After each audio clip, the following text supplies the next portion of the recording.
뭐 웬 가치주냐 할 수 있겠지만 이것도 한 번쯤은 얘기를 좀 하고 넘어가야 된다고 생각을 해요. 보시면은 이게 다우거든요. 지금 보시면 S&P랑 나스닥에 비해서 엄청나게 선방 중이에요. 지금 차트 자체가 완전히 다르죠. 여기서 만약에 선을 긋는다면 추세선이 이렇게 가는데 지금 하락 추세를 뚫고 상승 추세로 전환된 상태입니다. 다우는. 그러니까 S&P 지금 나스닥과 분위기가 완전히 달라요. 가치주는 지금 분위기가 어떻게 보면 하락 추세를 좀 벗어났다라고까지 얘기할 수 있는 상황이에요. 그래서 가치주라고 하는 거는 기본적으로는 중기 구매력을 보관하는 자산입니다.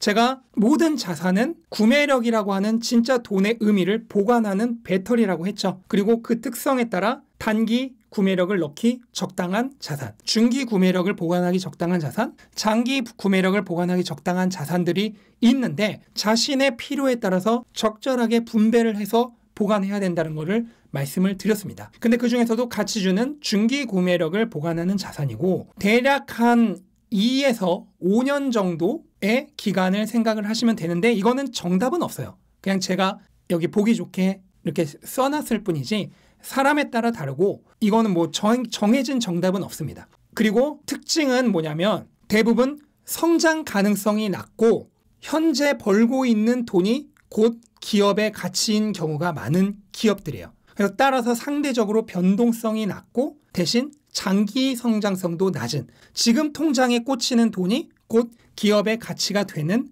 그런 기업입니다. 그리고 섹터에 따라서 비즈니스 모델에 따라서 경기 순환이 뚜렷하게 존재를 하는 게 가치주의 특성입니다. 그래서 섹터별 경기 순환이 이렇게 존재를 해요. 이게 보시면은 그 경기의 흐름을 나타냅니다. 이게 최대로 경기가 바닥을 찍었을 때죠.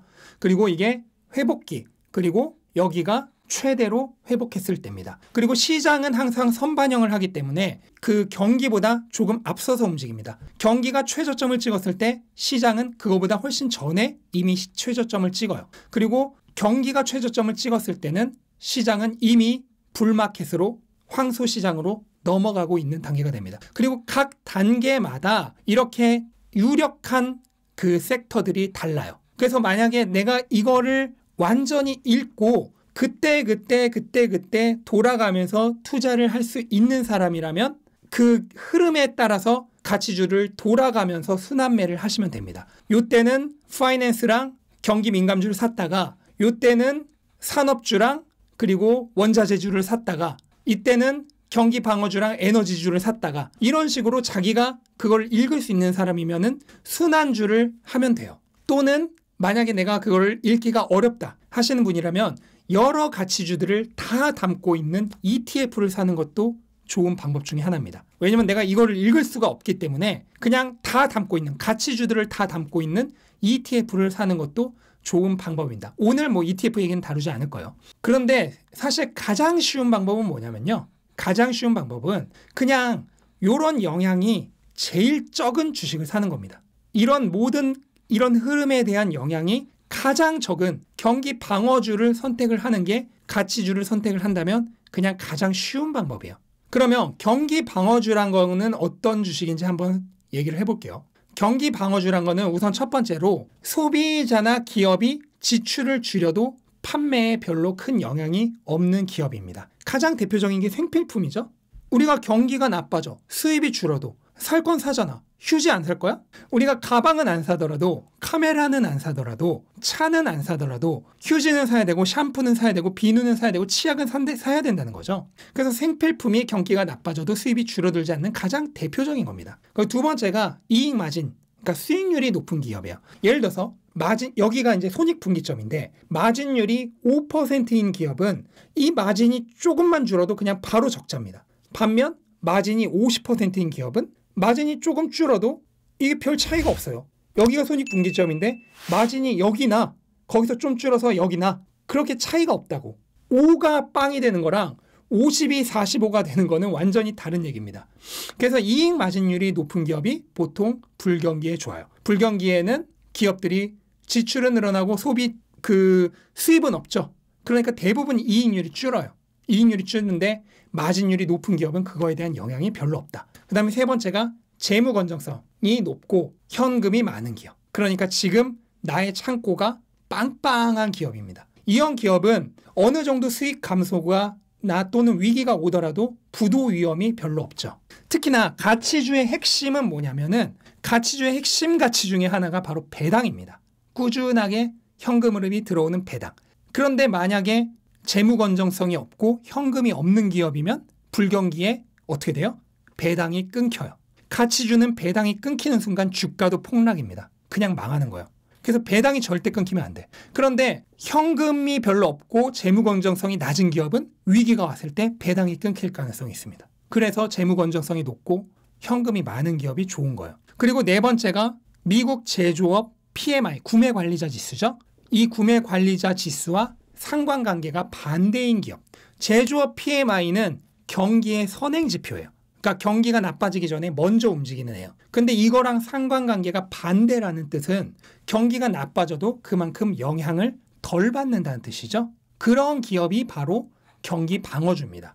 그래서 여기에 대해서 한 3가지 정도만 좀 어떤 그런 기업들이 경기 방어주인지 한번 살펴볼게요. 참고로 이거는 그냥 예시고 이런 기업들이 경기 방어주다라고 하는 예시고 기업 분석도 아닐 뿐더러 매수 추천은 절대로 아니기 때문에 여기서 나오는 말만 듣고 매수하시더라도 어떠한 책임도 질 수 없다는 걸 분명하게 말씀드립니다. 예시예요, 예시. 이런 기업들이 경기 방어주다. 일단 첫 번째, 이 서던 컴퍼니라는 회사인데요. 얘는 미국 남부 지역을 메인 무대로 하는 가스랑 전기 유틸리티 회사예요. 그래서 미국에서 2번째로 큰 유틸리티 회사입니다. 유틸리티 회사란 거는 뭐 한전이나 그런 가스, 전기 또는 수도 이런 거를 공급하는 회사들을 얘기합니다. 일단 보시면은 지금 주가가 20년 동안 2000년부터 20년 동안 대략 7배 정도 올랐습니다. 그리고 배당이 20년 동안 계속 올라왔어요. 그러니까 2000년부터 주가만 7배가 오른 게 아니라 배당도 20년 동안 계속 상승했어요. 그래서 배당률이 3.8% 그리고 분기 배당입니다. 여기서 3.8%란 거는 연간이고 이 3.8%를 4번으로 잘라서 분기마다 배당을 준다고 하는 거예요. 그리고 구매 관리자 지수랑 역상관관계가 72.3%입니다. 그러니까 반대로 움직이는 게 72.3%라니까 그 경기와 굉장히 연관성이 적은 거죠. 그래서 유틸리티 주식은 대표적인 경기 방어 가치주 중에 하나예요. 왜냐하면 불경기라고 전기 안 쓸 거예요? 여러분 불경기라고 해서 가스 안 쓸 거냐고. 불경기라고 해서 물 안 쓸 거냐고. 써야 되잖아. 그리고 그 양도 솔직히 별로 안 줄죠? 여러분 갑자기 요즘 경기 안 좋으니까 난방 안 틀고 잠바로 때우자. 물론 그런 분도 계시겠지만 별로 없을 거 아니야. 지금까지 물 펑펑 썼는데 이제 경기 안 좋으니까 그 대야에 받아서 머리 감고 대야에 받아서 샤워하자 하시는 분 솔직히 별로 없을 거 아니에요. 일반적인 사람들은 경기가 안 좋다고 해서 갑자기 전기를 덜 쓴다든지 가스를 덜 쓴다든지 물을 덜 쓴다든지 하는 경우는 거의 없습니다. 그래서 유틸리티 기업이 보통 경기 방어주로 손꼽히는 거고 이거는 그냥 이런 것들이 경기 방어주다라는 걸 보여주는 예시지 절대로 기업 분석도 아니고 매수 추천도 아닙니다. 그 다음에 다음 우리가 모두 다 알고 있는 펩시. 근데 이 펩시코가 굉장히 다양한 상품을 가지고 있는 회사입니다. 일단 뭐 당연히 펩시콜라야 기본이고 그 다음에 마운틴듀 그리고 립튼, 게토레이, 트로피카나 이런 음료들 굉장히 많이 가지고 있고요. 그 다음에 프랜차이즈도 굉장히 많이 가지고 있어요. KFC, 피자헛, 타코벨, 그 다음에 퀘이커 시리얼, 그 다음에 썬칩과 같은 과자류도 굉장히 많이 가지고 있습니다. 그래서 식음료계의 뭐 영원한 2인자라는 좀 안 좋은 명칭이 있긴 하지만 굉장히 성장을 하고 있는 기업입니다. 이것도 근데 왜 그러면 경기 방어주냐? 일단 먹는 거잖아. 우리가 경기가 정말 미친 듯이 안 좋지 않고서야 콜라를 줄이진 않아요. 경기가 안 좋으면 일단은 다른 거 지출을 줄이지 콜라 먹던 걸 안 먹진 않는다고. 과자 먹던 거를 안 먹진 않는다고. 그래서 경기 방어준 겁니다. 그리고 굉장히 다양한 제품들을 가지고 있죠. 그러니까 어느 제품 하나가 안 팔려도 다른 제품들이 있기 때문에 변동성이 낮을 수밖에 없는 겁니다. 그리고 굉장히 높은 점유율을 가지고 있죠. 탄산시장 점유율 30%입니다. 코카콜라에 이어서 2번째 점유율을 가지고 있고 이미 매출은 코카콜라를 넘었어요. 펩시가.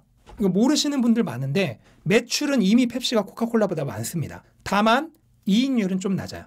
이익률은 코카콜라가 훨씬 좋습니다. 그래서 보시면 2000년부터 주가가 대략 9배 정도 올랐습니다. 그리고 이게 진짜 놀라운 건데요. 배당이 무려 50년간 1년도 안 빠지고 계속 상승했어요. 배당 성장이라는 건 뭐냐면 배당금이 매년 오르는 걸 얘기해요.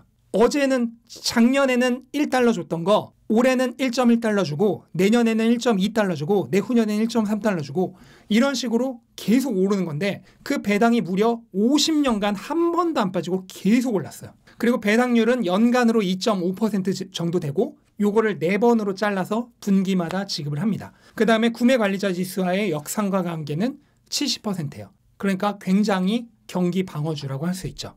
그리고 50년 동안 배당이 계속해서 늘었다는 건 뭐냐면 배당왕입니다. 이 배당왕에는 그 등급이 나눠져 있어요. 등급이 나눠져 있어서 5년 이상 배당금이 계속 증가한 기업을 배당 블루칩이라고 합니다. 그리고 10년 이상 증가한 기업을 배당 챔피언 또는 배당 어치브라고 해요.